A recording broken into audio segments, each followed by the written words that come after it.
बिस्मिल्लाहिर्रहमानिर्रहीम। अस्सलाम वालेकुम नाज़रीन। यूट्यूब चैनल उर्दू की दुनिया में आप तमाम लोगों को तहे दिल से खुश आमदीद। नाज़रीन, आज जो सच्चा वाक़या, जो सच्ची आप बीती हम इंशाअल्लाह आपके सामने रखेंगे, वो हमारे कराची से एक सहाफ़ी दोस्त ने हमें भेजी है। तो चलिए आगे बढ़ते हैं। हमारे दोस्त हैं अली अकबर साहब, जो कि कराची के एक मारूफ अखबार में कई दहाइयों से मुलाजिम हैं। अखबार के मुलाजिम आम तौर पर रात के मुसाफिर और राही हुआ करते हैं।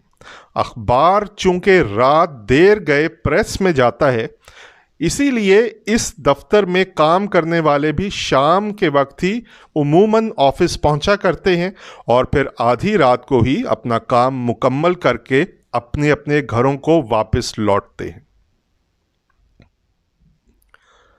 एक ऐसे वक्त पर कि जब सड़कें सुनसान और चार सू हू का आलम तारी होता है, खुसूसन सर्दियों की रातों में तो ये वीरानी और भी बढ़ जाती है। लेकिन क्या कीजिए कि बेचारे सहाफ़ी और अखबारी कारकुन इन वीरानियों के आदी हो चुके होते हैं। वो रोज़ाना बिला खौफ व ख़तर इन्हीं अंधेरी वीरान रातों में अपने अपने घरों को लौटते हैं। अली अकबर भाई का भी यही मामला था। उनकी भी यही रूटीन हुआ करती थी। शाम के वक्त दफ्तर पहुंचना और रात गए घर को लौटना। उन्होंने एक दफ़ा एक ऐसा अजीब और चौंका देने वाला खौफनाक वाक़या सुनाया, जिसे सुनकर हम भी खौफ से कपकपा गए। तो चलिए ये वाक़या उन्हीं की ज़ुबानी सुनते हैं। ये सन 1990 की दिहाई का ज़िक्र है।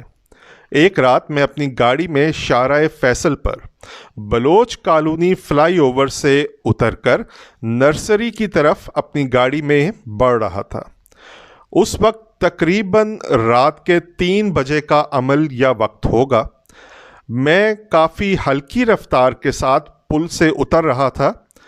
उसी वक्त अचानक मैंने देखा कि सामने मेरी गाड़ी से कुछ फासले पर एक इंतहाई बूढ़ी, खमीदा और झुकी हुई कमर वाली औरत है, जो अपने हाथ में एक गठड़ी लिए पुल के फुटपाथ पर पैदल चलती हुई आहिस्ता आहिस्ता नीचे की तरफ जा रही है। मुझे बड़ी हैरानी हुई कि रात के इस पहर ये औरत यहाँ कहाँ घूम रही है।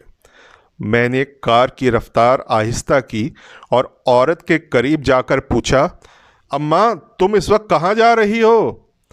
रात के इस सन्नाटे में मेरी आवाज़ हर तरफ गूंज सी उठी, लेकिन उस बूढ़ी औरत ने कोई तवज्जो ना दी और अपनी सीध में खर्रामा खर्रामा आगे को बढ़ती रही। मैंने भी गाड़ी को उसके साथ साथ आगे बढ़ाया और फिर से चीखा, अम्मा तुम्हें कहाँ जाना है? मैं तुम्हें छोड़ देता हूँ। मेरी दूसरी आवाज़ पर वो औरत ठठक कर रुकी और मेरी तरफ देखा। मैंने फौरन गाड़ी रोकी और हाथ बढ़ाकर दरवाज़ा अंदर से खोल दिया। बूढ़ी औरत अंदर आकर बैठ गई और अपनी गठड़ी को अपनी गोद में रख लिया। लेकिन जैसे ही मैंने दरवाज़ा बंद किया तो गाड़ी में अचानक एक ऐसी अजीब नागवार सी बू फैली कि जो मैंने अपनी ज़िंदगी में इससे पहले शायद कभी नहीं सूंघी होगी। ये बदबू तो नहीं कही जा सकती, लेकिन एक अजीब और परेशान कुन बू थी, जिसे सूंघकर मुझ पर एक खौफ सा तारी हुआ। उसी वक्त मैंने सोचा कि इस औरत को इस पहर लिफ्ट देकर मैंने शायद ठीक नहीं किया, लेकिन पुल के नीचे से पानी गुजर चुका था। अब क्या किया जा सकता था? अब तो वो अंदर आकर बैठ भी चुकी थी। मैंने उस बूढ़ी औरत से पूछा, अम्मा आपको जाना कहाँ है? मैंने गाड़ी आगे बढ़ाते हुए नज़र सड़क पर रखे रखे उससे सवाल पूछा।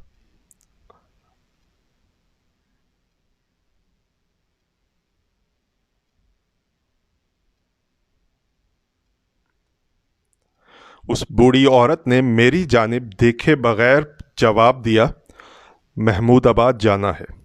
एक अजीब सी सरसराती और गूंजती सी आवाज़ में उस बूढ़ी औरत ने मेरे सवाल का जवाब दिया। मैं उसका जवाब सुनकर शशिदर और हैरान रह गया, क्योंकि महमूदाबाद जाने के लिए वो इस तरफ आई ही क्यों थी। वहां जाने के लिए तो उसको बलोच कालूदी पुल की बाईं तरफ उतर जाना चाहिए था। खैर, हो सकता है कि इस बिचारी का दिमागी तवाज़ुन ही दुरुस्त ना हो और वो यूं ही ख्वामखा सड़कों पर घूमती फिरती अपना वक्त ज़ाया करती फिर रही हो। अम्मा, मैं आपको नर्सरी स्टॉप पर उतार देता हूँ। वहाँ से आप चनेसर गोट फाटक क्रॉस करके महमूदाबाद चले जाना, मैंने उसे समझाने के से अंदाज में बताया।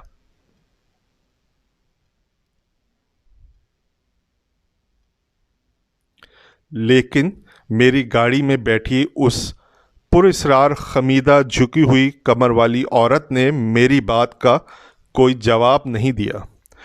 उस वक्त तक मैं आधा रास्ता तो तय कर चुका था और नर्सरी स्टॉप बस 1 या 2 मिनट में ही पहुंचने ही वाला था।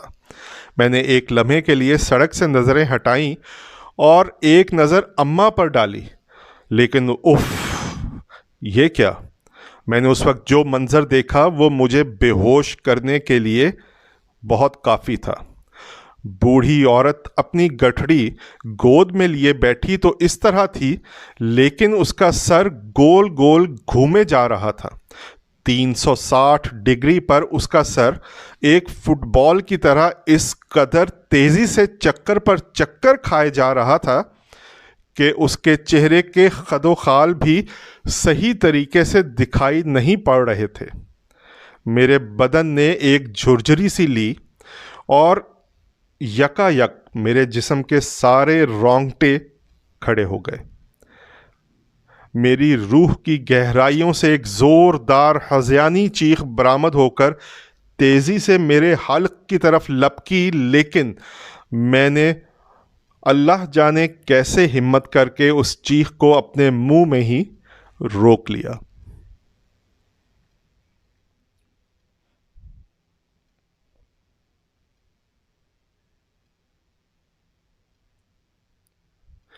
मैंने अपनी तमाम तर कुव्वत और हिम्मत जमा और मुजतमे करके उस बूढ़ी औरत से कहा, अम्मा, तुम जो कोई भी हो, खुदारा तुम मेरे साथ ये सब कुछ मत करो। मैं बोला और बाद में हैरान भी हुआ कि इस कदर खौफनाक मंजर देखकर भी कुछ बोलने की हिम्मत मेरे अंदर आखिर पैदा किस तरह हुई।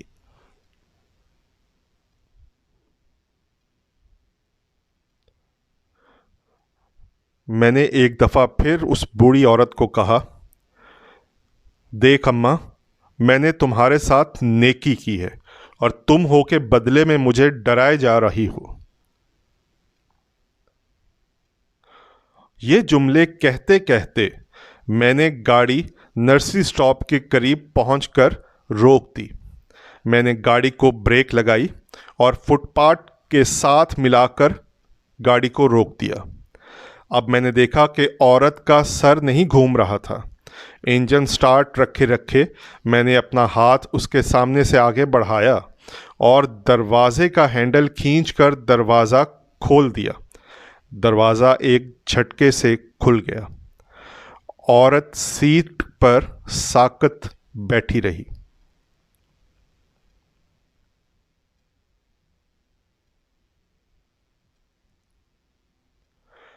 अम्मा, अब तुम मेहरबानी करके यहाँ उतर जाओ और मुझे भी अपनी मंजिल पर पहुँचने दो।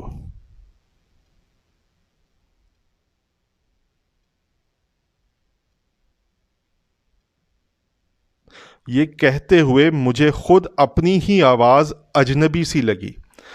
औरत अचानक कसमसाई अपनी गठरी हाथ में उठाई हुई सीट से उठकर आहिस्तगी से उतर गई।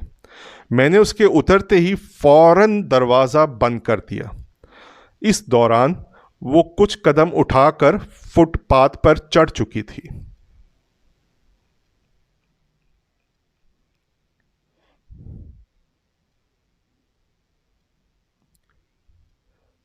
لیکن یہ کیا؟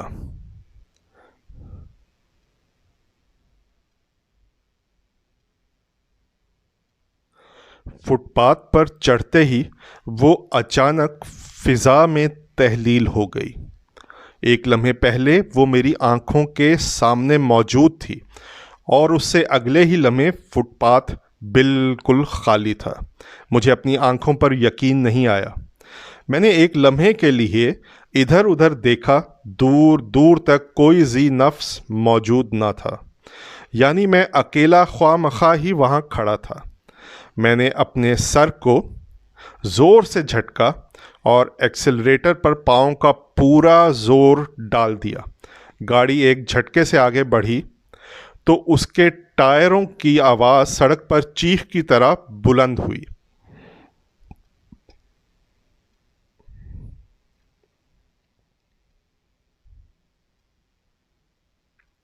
رات کے سناٹے میں یہ آواز دور دور تک پھیلی اور گاڑی فراٹے دار رفتار سے شاہراہ فیصل پر دوڑتی چلی گئی۔ میں اس عورت کی گاڑی میں موجودگی کے دوران اتنا خوف زدہ نہیں ہوا تھا جتنا اس کے اترنے کے بعد ہوا جا رہا تھا۔ میرا جسم اچانک تپنے لگا تھا اور مجھ پر لرزہ سا طاری ہو رہا تھا۔ خدا جانے کس طرح میں گھر پہنچا۔ میں نے گھر پہنچتے ہی خود کو بستر میں چھپا لیا۔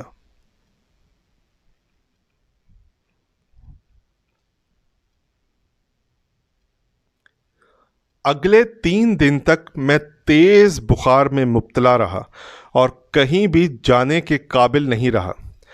آج اس واقعے کو کئی سال گزر چکے ہیں، لیکن رات تو رات میں دن کے وقت میں بھی بلوچ کالونی پل کے نیچے سے گزرتے ہوئے